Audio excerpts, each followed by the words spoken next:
Meu muito boa noite, senhor presidente, nobres pares, vereadora Denise. Quero cumprimentar todas as pessoas que nos honram aqui com as suas presenças, a imprensa, na pessoa do Luiz Carlos, diretor-geral da rádio da cidade, e também aos alunos do 4º ano da Escola Jean Antônio Imbata, bem como a professora Maria Rodrigues, e demais professores e funcionários daquela instituição que estão desenvolvendo esse projeto, por isso que tem muitas crianças aqui hoje acompanhadas de seus pais. E no nome da aluna Camille, eu quero cumprimentar todas as crianças, todos os alunos que vêm aqui hoje. Aos professores e aos pais, um momento tão difícil para falar de política, para explicar a política e colocar na cabeça das crianças, dos adolescentes e dos jovens o quão fundamental é a política para o desempenho de um país, seja ela nas esferas de controle, seja democracia, monarquia, enfim, várias vertentes que se espalham pelo mundo. Mas o nosso país, em especial nesse momento, vive um turbilhão de acontecimentos que desabonam toda a classe política. E é toda a classe política. Nós fomos colocados em um só pacote e hoje a visão que se tem é de uma política falida. E eu não tiro essa razão dessa visão.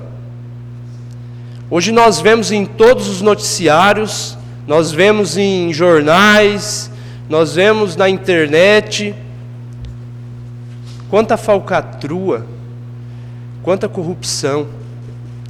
E aos pais e aos professores sobram a responsabilidade, e que responsabilidade, de explicar para os vossos filhos, para os vossos alunos, o quão importante é viver a política.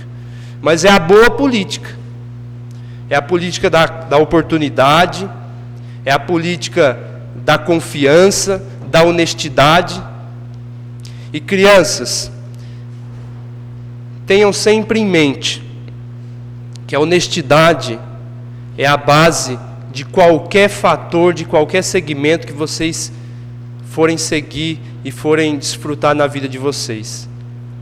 Não há como ter uma política decente, uma família decente, uma cidade decente, se não tiver honestidade. E honestidade de fato. Pensar no outro. Pensar que se a corrupção acontece em Brasília, ela vai acabar, como disse o vereador Cacildo, acabando com um município de pequeno porte que precisa daquela emenda, daquele recurso, para investir em um asfalto e um esgoto, e uma mobilidade urbana, e uma saúde de qualidade. Hoje, o Brasil não está em crise.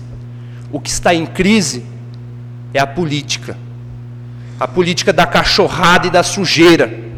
Essa sim, consome o dinheiro que deveria ser investido nos municípios. O país é rico, é grande, é farto. Mas ele não vai conseguir se sobressair com tudo que tem acontecido. Tantas contas no exterior para serem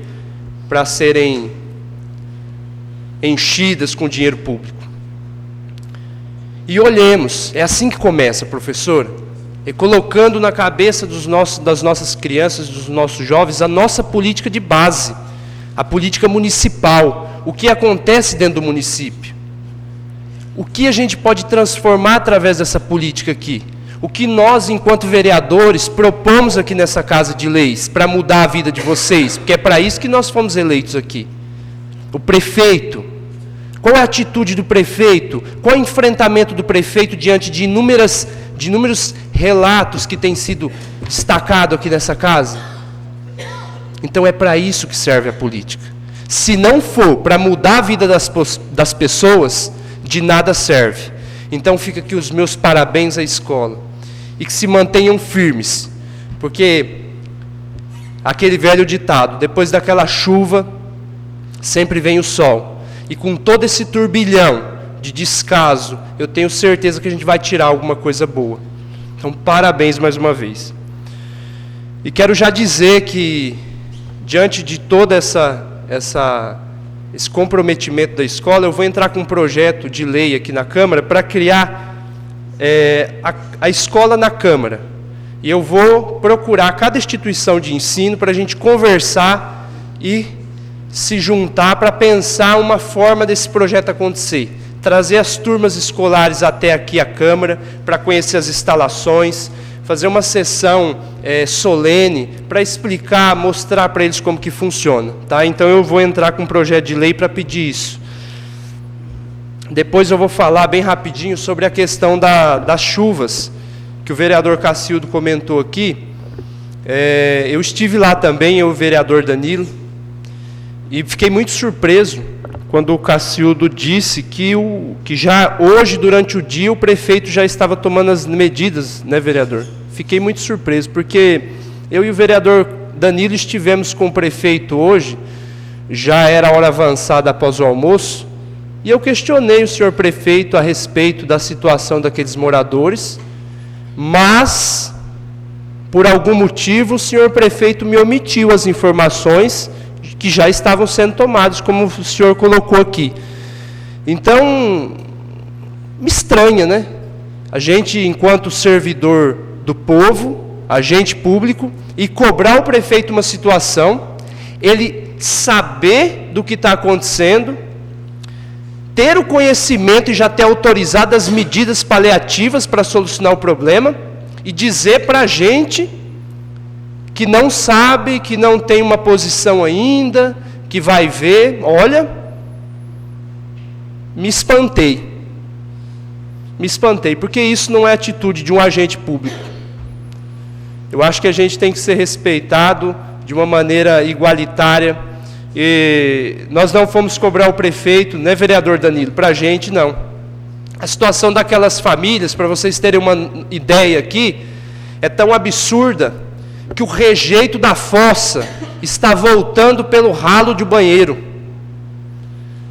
Você tem noção? Eu entrei, o vereador Danilo entrou, nós entramos hoje pelo menos em 10 casas, todas a mesma situação. E não é de agora não é desse ano não. Esses problemas eles já vêm sendo arrastados. Mas nós precisamos nos manter atentos. Eu não estou aqui querendo dizer que a gente tem que resolver um problema que se arrasta há anos, mas a gente pelo menos tem que dar atenção para esse problema. Olhar como que o que nós podemos fazer mediante aquilo.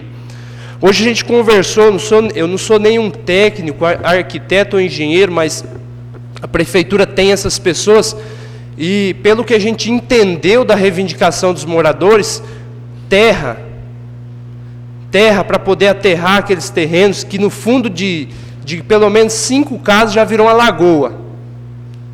Uma água podre, fedida.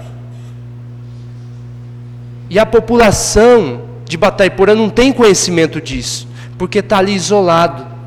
Se a gente não sair das nossas casas para ir lá olhar a situação daquelas famílias, a gente não vai saber o que está acontecendo.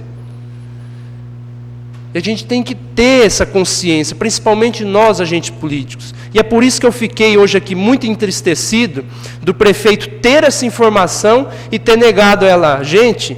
Por quê? Porque nós estávamos cobrando um problema que é do município. Um problema que aflige não só as pessoas que estão ali naquele entorno, mas todas as pessoas que moram aqui. Porque todo mundo conhece alguém que está sofrendo essa dificuldade lá. Então fica aqui o meu repúdio a essa atitude que preferiu tomar o prefeito. E não é só aqui no centro, é no Pindocaré também, porque essa água desce toda para lá. Esse final de semana teve uma idosa acamada, passou mal e não conseguiu ir para a unidade de saúde porque o carro não descia até lá. Olha que dificuldade. Olha que tristeza. Eu não estou dizendo, volto a repetir, eu não estou dizendo que ninguém tem que ser salvador da pátria para chegar aqui e falar, vamos fazer, até porque o nosso município não tem condição para isso. Mas nós temos que dar atenção. Nós temos que dar atenção. Nós tivemos lá, pelo menos as casas que nós passamos, a assistência social ainda não tinha feito a visita. Eu acredito que já deveria ter feito e que eu acho que deve já estar fazendo. É preciso que se faça. Se ainda não fizeram, é preciso que se faça. Então fica aqui o meu pedido de atenção a essas famílias, com medidas paliativas, é claro, que a gente sabe de toda a situação. E até a Prefeitura Municipal hoje não teve os trabalhos 100% realizados, porque faltou energia. A água que mina do chão prejudicou as caixas de fiação, deu curto e então acabou a energia na Prefeitura. É sério. E fica aqui o meu pedido para o prefeito, se ele não tem condição, que declare então, decrete estado de calamidade pública e peça ajuda para o governo do estado, porque é uma situação, sem sombra de dúvidas, de calamidade pública. Ver rejeito, fossa vazando em céu aberto, famílias ilhadas, rejeitos vazando dentro da sua casa, é lamentável.